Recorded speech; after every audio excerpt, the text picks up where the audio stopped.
後來那海棠花又開故人，不再離我已經是宮裡的老媽媽了，沒什麼權力，但勝在資歷老服侍過3代帝王，頗受敬重，也懂些規矩。進宮的那一刻，怎麼也沒想到這一代是那麼久。每年宮裡新嚟的宮女都經我手調教我，教他們規矩，教他們禮儀。可能年紀大了，我並不何責他們，我沒有那麼多計，教只要不要忘記規矩就好。我看着他們明媚嬌美的容顏，感嘆韶光易逝，曾幾何時，我也這樣慶爛過。有小宮女愛纏着我，給他們講一些故事，奇聞異事民間傳說，包括宮中密事。我看着宮裡開的艷麗的海棠，思緒紛飛，緩緩開口。嚟了15年，一個小宮女被家人送進了這高牆裡，她有出色繡活，一朵花都被她繡得活靈活現。這事慢慢傳開了，很多娘娘開始陸陸續續找上她。她每天挑着燈給這些娘娘們繡各種小玩意兒，她不敢怠慢了這些娘娘，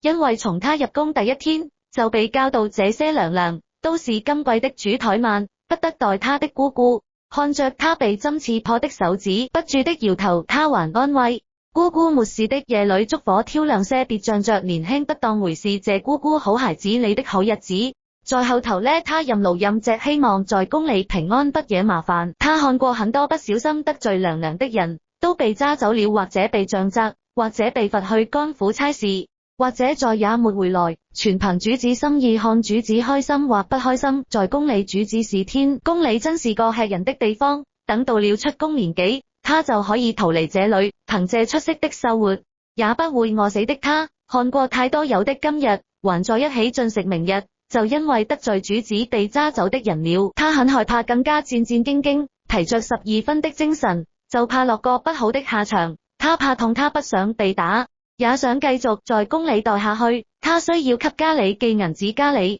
嚟了信哥哥要娶媳婦了，沒銀子人家不願意嫁他，低調恭敬把賺的錢全都寄到了家裡。有些宮女嫉妒他的好手藝，想要抓個錯處，也沒找到。有一天晚上，一個娘娘突然着急要繡活，他就連忙跑去送衫，怕送晚了，走在路上恨不能用飛的，就怕娘娘等久，他會挨罵這些娘娘不好。事後的路過一處院子的時候，他特意瞥了一眼。他以前送繡活的時候路過那，知道那個院子的海棠花開的嬌艷，很好看，只是這一眼沒看到海棠，卻看到有個人跪在地上，已經是深秋，跪在地上也是很涼的。但他沒有多停留，他還要趕着送繡活呢。姑姑說，在宮裡最沒用的是同情心，最不需要的也是同情心。他不認可，但他知道也許姑姑是對的。他的閱歷告訴他，盲目的同情心也許也會變成利刃，害死人。他在心裡告訴自己，剛才就當沒看到。在宮裡要學會不聽不看不言不語，這樣才可安然。他把東西送到就走了，又是離時。那條路他走的慢慢的，就着清冷的月亮。哥哥來信了，說他娶妻了，他有嫂子了。哥哥說等他出宮那日就帶着嫂子嚟接他，給他說媒。他暗暗期待着那天，他是想出宮去的。又到了那個種滿海棠的院子，他向無意看了一眼，那人還跪着。他告誡自己不要多管閒事，不要多管閒事。可看四下無人，他還是忍不住上前，燭火很暗，勉強照亮一點路。他看了眼那人，即使沒人看着也跪得不直。他悄悄上前上來，應該是那個侍衛得罪了人吧，不過怎麼會跪在雲庭的寢宮門口？算了，這不是他該管的。他放下他親手繡的護膝，就匆匆離開了。跪着的人看着他快速離開的背影，神色不明，撿起地上的護膝，細細端詳上面的針線，細膩有序。他每天都很忙，他的繡活隻多不少。姑姑讓他適當放棄一些小妃嬪的繡活，不用誰的都答應。前日麗嬪被罰，如今誰不是避而遠之？你倒好，還繼續給他做繡活。知道了，但麗嬪良善之前待我也很好，總不好寒了人心。他已經不是初嚟乍到不懂世事的小宮女了，要懂得看臉色。每次姑姑教他些人情世故，他只是笑笑，下次繼續照單全收，熬着夜繼續繡。後來他機緣巧合又遇到了那個小侍衛，他好像又得罪主子了，還跪在賞賜的地方。他可憐他，大概都是當奴才的吧，他能體會到那種不易艱辛，一個不小心行差不錯小命可能就沒了。他悄悄上前，看周圍無人，悄聲問你又得罪主子了跪着的人抬頭看他沒說話，一雙眸子在夜中顯得鋒芒，銳利我沒別的意思。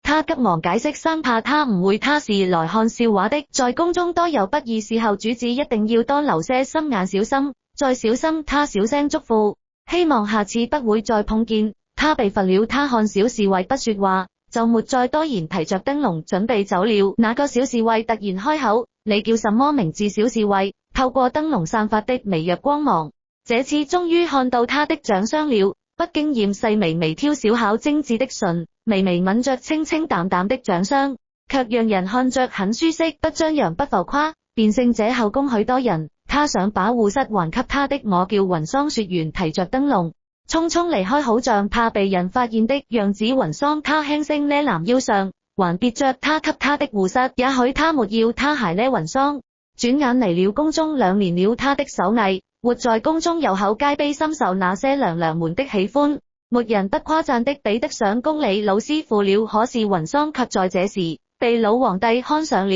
麗嬪重新博得恩寵，老皇帝喜歡他宮裡擺放的麋鹿陶進瓶，便順勢引薦了雲桑，因為他繡的麋鹿栩栩如生，老皇帝很喜歡，就把雲桑調去他那每天給他繡不同形態的麋鹿。雲桑被吊在了老皇帝身邊，更加小心翼翼，不敢做錯，之前是多留心眼，這下是把心提到嗓子眼了，說出的話都要在腹中打一片草稿，再說出口去更加老練。姑姑說他最有規矩，懂分寸。他說隻求平安無出宮去。姑姑摸了摸他的手，說好日子在後頭呢，在宮裡規矩最重要，他銘記於心，時刻謹記。他每天都專注於刺繡，讓老皇帝開心。他不用替那些娘娘們繡東西了，娘娘們也不敢讓他繡東西了。其實那些娘娘要他繡的東西千奇百怪，有時他都很難猜透。現在他只需要專心於一處。皇帝在宮殿的正中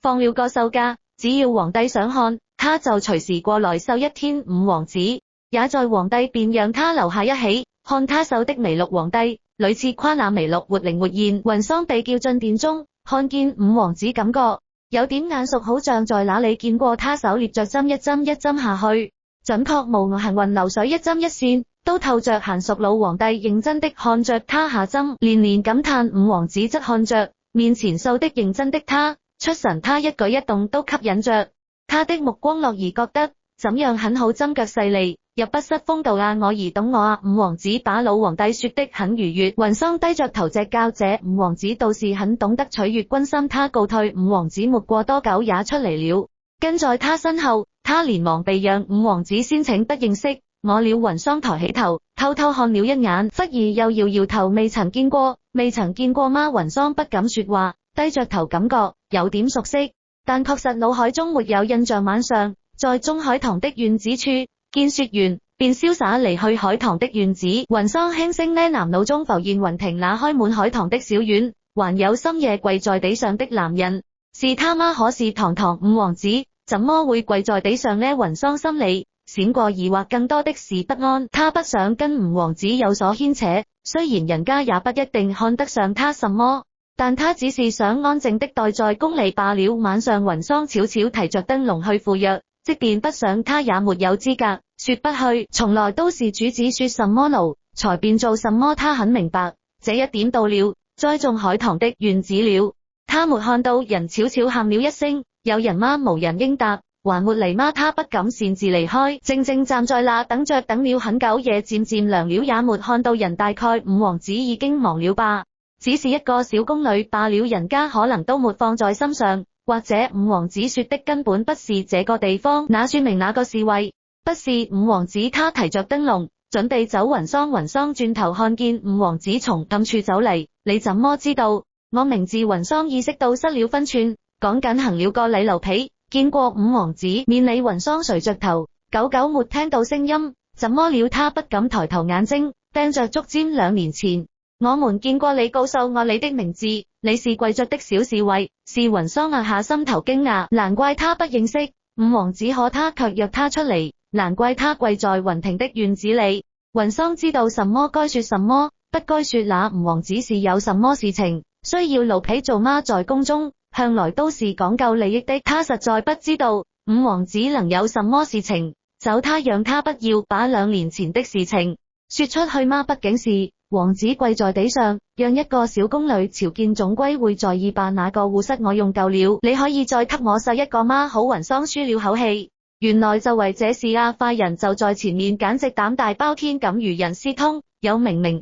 的燭火往這邊嚟。雲桑聽了這麼大的動靜，嚇了一跳，如人私通，雖說行得端坐得正，但要是被人看到，他與五王子深夜在外，有口說不清。雲桑着急聲音越來越近，越來越急，跟我嚟。五王子拉着他的手，帶着他躲進一處小別間，別間漆黑，只有微弱的亮光從外透進來，靜默封閉的空間，仿佛心跳聲都清晰可聞。這是雲平的住處，也就是五王子的生母住處，應該安全，沒人會查。雲桑呼了口氣，聽着外面的動靜，有侍衛叫讓你說的人呢？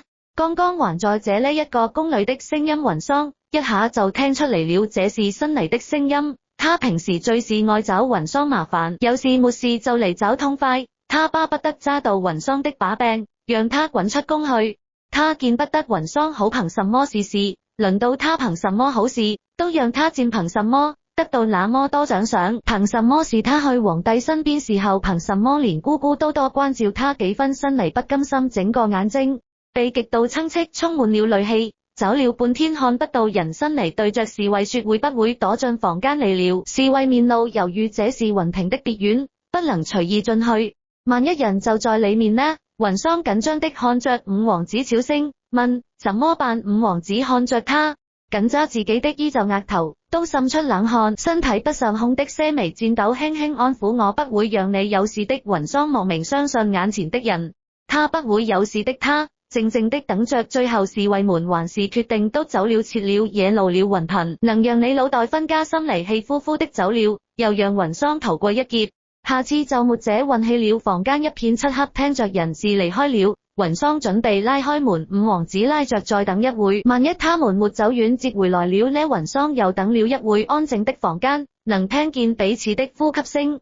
幸虧安子黑，不然定能看見他通紅的臉頰。我母妃的別院他們不敢闖了，今日謝五王子了，要不是我你也不會惹上這事端。雲桑輕輕搖頭，欠了欠身奴婢先走了。好，雲桑輕拉開門，引入夜色中，一會就看不見了人。雲桑回到住處，心口撲通直跳，真的是差點就要出大錯了，大難不死必有後福。雲桑停穩心水，他後面把五王子要的護膝繡好，拿給他之後再也沒見過了。只不過這次的護膝用的都是上等材料，畢竟是王子，不是小事。為了但日雲桑研究的新針法，想要繡一些新穎的樣式，姑姑嚟找他先嚟被割掉了舌頭，趕出了宮去。他向來遇利不對付，這下好了，落得這般下場也是淒慘。雲桑驚的捂住了嘴，換了換思緒，前些日子還趾高氣揚的人，怎麼就淪落的這般淒慘？可是犯了什麼事？是雲平的意思？姑姑壓着聲音，估計是說了不該說的話。雲平可是個人物，雖頭銜比不得宮裡那位貴妃，可卻是個狠角。想起了五王子跪在雲平的院子裡，想來細了對自己的兒子也不會心軟，何況是他人你在皇上身邊，多加注意。謝姑姑提點，新來往後的日子不好過了，被驅逐出宮割了舌頭以後的日子是怎樣的難啊？姑姑走後，雲桑越想越心驚，新嚟的事會不會跟五王子有關係？他搖搖頭，罷了，下次再見問問就是了。只是沒想到後來再見已經是他當上皇帝的時候了。那年宮中巨變，老皇帝病逝，傳位五王子，太子攜軍攻入劍拔弩張，太子披發衝天大喊：你這偷嚟的皇位又能安穩幾時？風雨起，殺戮遍地，屍體血流成河，他住的地方卻安然無恙。等他出嚟，看見的是刺眼的猩紅宮牆上石階上，這是他最靠近死亡的一次。老皇帝走了，五王子端陽繼位，老皇帝真正的為要是什麼不得而知，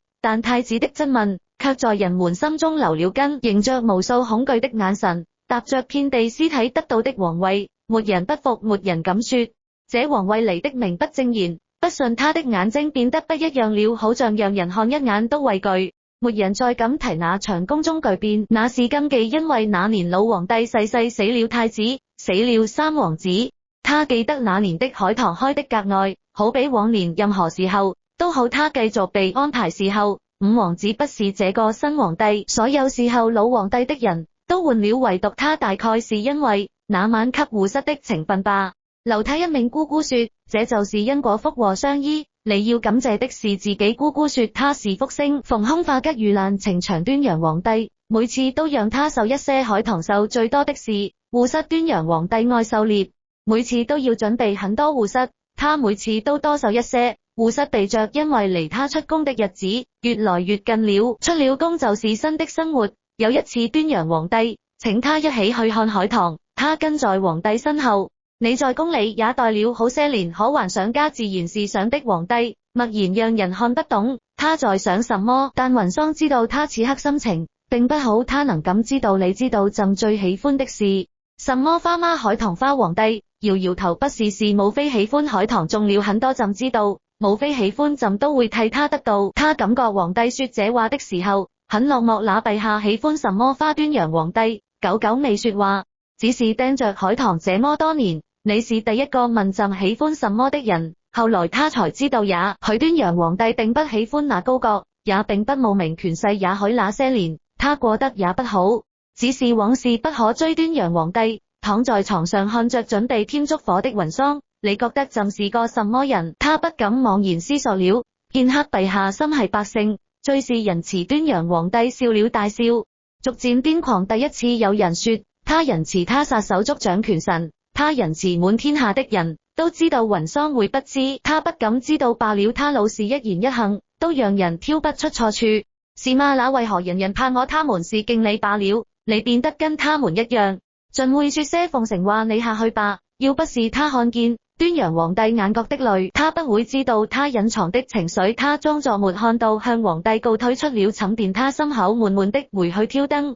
繼續繡他的海棠圖，很長很長的海棠圖。他空閒就繡上來，端陽皇帝會喜歡吧？應該能在出宮前繡完。他無意中會在意皇帝的喜好，他不願多想這背後的原因。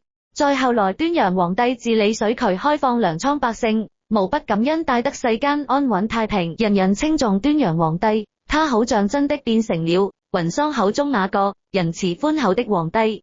沒人再記起當年的宮變，但那場宮變依然潛藏在某些人心中，無法剔除。當你刷到白主都完結這條視頻時，艾特你的好友來看，你們將在2023年裏運氣爆棚，順風順水順財神，有錢有勢有前程哦。轉眼間雲桑就到了出宮的年紀了，他漸漸讓新嚟的宮女接替他的位置。端陽皇帝看着眼前面生的人，誰讓你嚟的小宮女跪在地上，奴婢是嚟接替雲桑姐姐的。端陽皇帝輕笑着，他真是安排的妥帖啊。小宮女看着面前和顏悅色的皇帝，卻莫名害怕。在出宮前，端陽皇帝走他，你要離宮了。是端陽皇帝不知在想什麼，許久沒說話。雲桑侍候了那麼久，也並不完全知道他在想什麼。良久留下嚟吧，朕需要你。雲桑處變不驚，奴婢是老姑娘了，陛下身邊應該進新人有幾個苗子，不錯。雲桑把皇帝的喜好都一一交給他親自挑的宮女，聰明伶俐，比他有過之而無不及。端陽上來會滿意的。端陽皇帝大怒，摔了硯台。雲桑被嚇到了，第一次看到皇帝如此大的怒火。雲桑跪在地上，身體輕輕顫抖，頭埋得很低。他還是怕他的，儘管大多數他都是溫潤的樣子，但帝王心不可取度。宮刑雲桑甚得朕心，特次多留宮中2年。涼涼的語調刺進雲桑的心臟，五臟六腑突然變得好冷。雲桑像被判決了一樣，謝了禮，奴婢雲桑遵旨。雲桑看着高牆，望着被圈住的藍天出宮，遙遙無期。哥哥嚟的信已經談好了，人家就等他出宮節，也已經會跑了。雲桑去了書信一封，讓家人勿掛念。後來他再也沒想過出宮了，他知道只要皇帝不想放他走，他就走不了。一天皇帝喝了很多酒，叫嚟他知道皇帝為什麼喝酒。今天是他兄弟的忌日，他踏着多少鮮血才得嚟的皇位，他蜷在地上收拾掉落的酒杯。皇帝拉着他的手滿目猩紅，為什麼連你也想要離開朕？雲桑手被揸着不敢反抗，說啊，連你也想走，你是不是也怕朕？雲桑搖搖頭，想要跪下，皇帝手熱着不讓他跪，他把他抱在懷裡，別怕朕，別怕朕，完全沒了帝王姿態，他就像個缺愛討糖吃的孩子。雲桑頓住，抬手想拍拍他安慰他，但手最終還是放下了他，不能沒有規矩。他推開皇帝站在一邊，皇帝看着突然空了的手，眼中迷茫。雲桑時隔很久，他再次叫他的名字，原來他沒忘你，無必在你願不願意做朕的女人。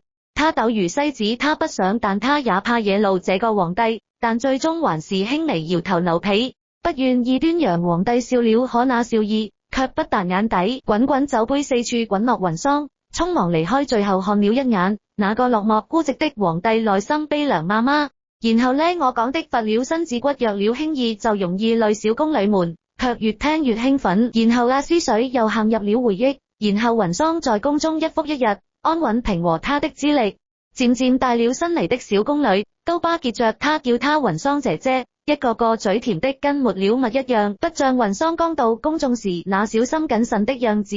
他在宮裡的日子並不難過，除了見不到外面的世界，其他都好。直到端陽皇帝的第一個孩子出生，但是小王子的母親卻因為生他大出血離去了。這個小王子的母親以前也是小宮女，被寵幸後成了後宮中的一位不起眼妃嬪。端陽皇帝厚葬了他，小王子卻被交由雲桑帶，其實是不合規矩的，但皇帝的旨意只能遵從。其他妃嬪嘴上不說，其實根本也不願帶這個小王子。雲桑沒有帶孩子的經驗，剛開始手忙腳亂的，幸虧有奶娘幫忙。雲桑不知道為什麼端陽皇帝要把小王子交由他帶，但是他卻在這清冷的宮中多了一個伴。他給小王子授很多東西，他好久沒有動針線了手，生了不少。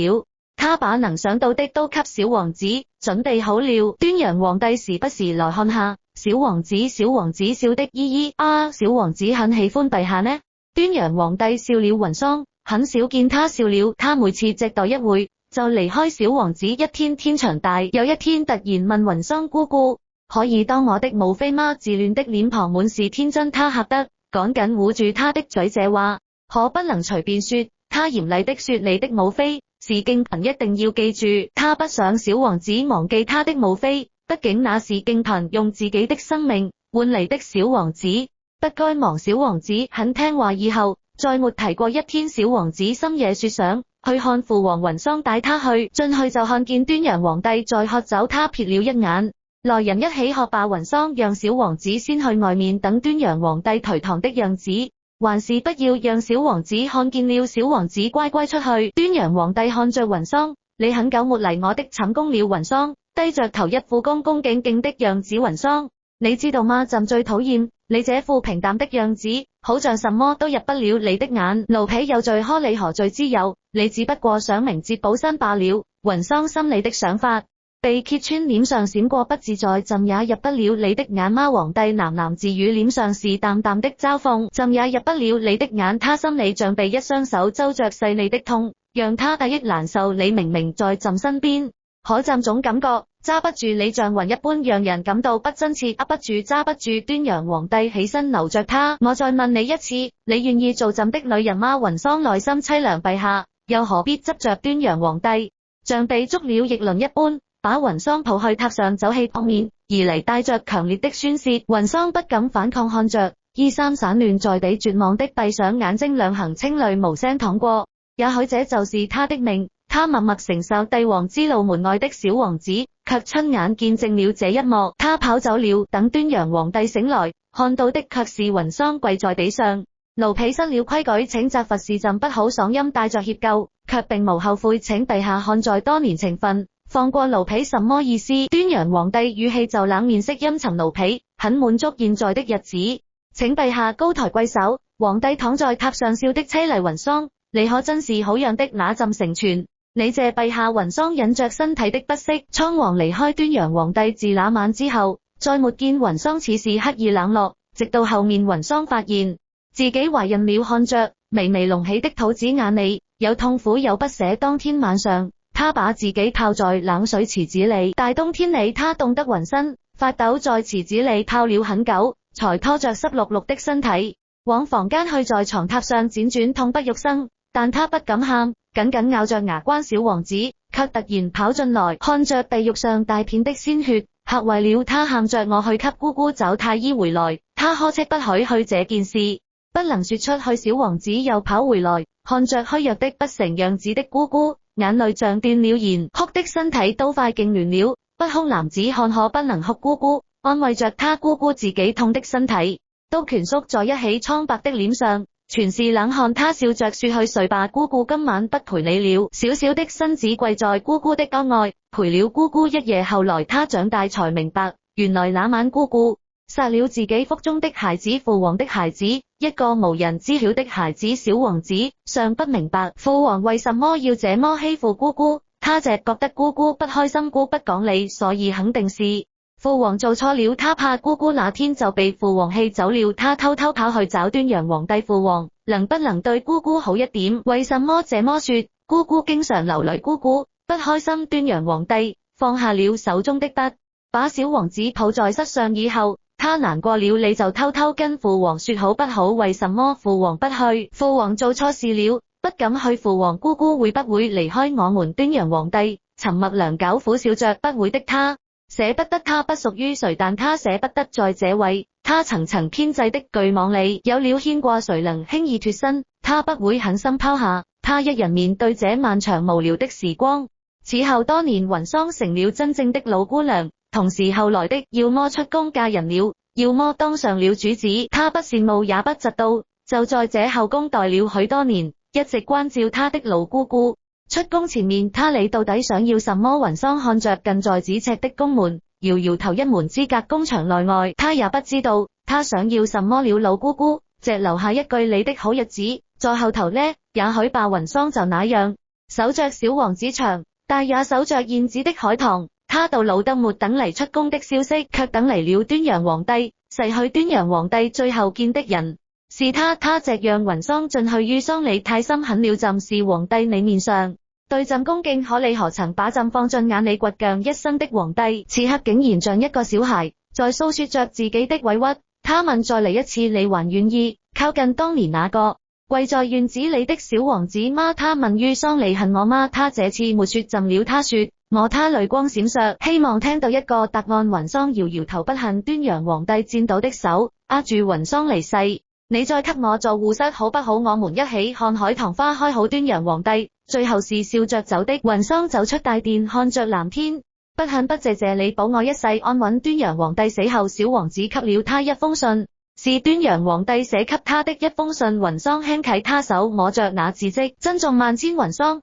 我曾經想過放手的放你走，離開我的視線。我想只要這盛世太平，我的雲桑也能攜一人平淡過一生。這大概是你要的，我給不了吧。可我骨子裡就是自私的，我只要想到往後日子裡要帶着追憶度過餘生，我就不想放手原諒。我不擇手段的留下你。雲桑，你自由了。他的淚滴落在紙上，渾身顫抖着抱着那張紙，有牽絆何來自由一說？雲桑都知道他能在宮中安然不加入那些爾虞我詐，都是因為他。端陽皇帝死後，根據遺要傳位小王子。雲桑笑了，他最後也在為他着想，也許一開始他就為他想好了，往後餘生的路該怎麼走，你可自行決定。去留朕會幫你安排好一切。一手帶大的小王子如今也獨當一面了。雲桑欣慰的看着他，小王子知道他會選擇出宮去的，去找家人，去圓曾經的夢，自由自在的活無數的夜晚。姑姑都看着家裡嚟的信，黯然神傷。他想姑姑也許並不適合這裡，他該自由的生活像那天空的鳥一般。但他某一個時刻也能理解父王心底的恐懼，因為他也害怕這麼好的姑姑就丟下他不管了。他本該屬於天空，奈何困於囚籠。小王子看着他走到了宮門口，這段路程雲桑用了一生才走到他在朱紅的宮門。站了許久，雲桑的哥哥一家都嚟了，嚟接他。看着滿頭白髮的哥哥，雲桑覺得恍如隔世。他在宮裡已經呆了那麼久了，哥哥戰戰巍巍的拉着他的手，跟哥哥回家吧。小王子在宮牆內看着淚無聲的流，心裡壓抑着這份自由。遲嚟太久了，淚眼模糊中，他看到姑姑又慢慢奪了回來，像小時那般向自己走嚟。只不過他拘留的腰暗示他已不再年輕。是有什麼忘了那嗎？雲桑搖搖頭。小王子攙着他，我知道他他希望我留下陪他，那我便留下你。父王最怕孤獨了。小王子上位後，他特意給雲桑找一處安靜的院落，讓他頤養天年。雲桑搖頭，我就住原來的地方，那的海棠，我甚是喜歡。小王子知道父王和姑姑的事情，他知道姑姑不慕權勢地位，他知道父王要他守護好姑姑，這皇位傳給他這個不起眼的王子，無非就是給姑姑一份保障。他都知道，也許帝王不能輕易說愛吧，也許他們都言不由衷，但他們都默默守護着，彼此心撞心意。我停下，眼中泛着淚。媽媽沒了嗎？我搖搖頭，沒了，真是個淒慘的愛情故事。一個小宮女感嘆，另一個宮女說，我卻覺得雲桑很幸福。雲桑真的不幸端陽皇帝嗎？沒有身份地位的，在宮裡勞死，那可是常年的孤獨啊。雲桑但凡開口，那就是錦衣玉食的一生了。可雲桑到最後都沒出宮去。我笑了笑，有得有失，世上的事哪說得清楚。我輕輕擦了擦眼角的淚，如人飲水冷暖。自知媽媽你喪愛端陽皇帝嗎？小宮女捧着臉好奇的問。我盡孝不語，一個到死也不敢問這一心求原諒的人，輝煌半生。他也怕，他也會怕。媽媽這故事真好，我以前都沒聽過。我笑了，迎着風死在了那個海棠花開的世界。我好像隱隱看見他向我走嚟喚我。雲桑他拉着我的手牽起，就捨不得放下了，這次再不會放開了。後來宮女們去給媽媽上香，看到牌位上寫着宮女雲桑。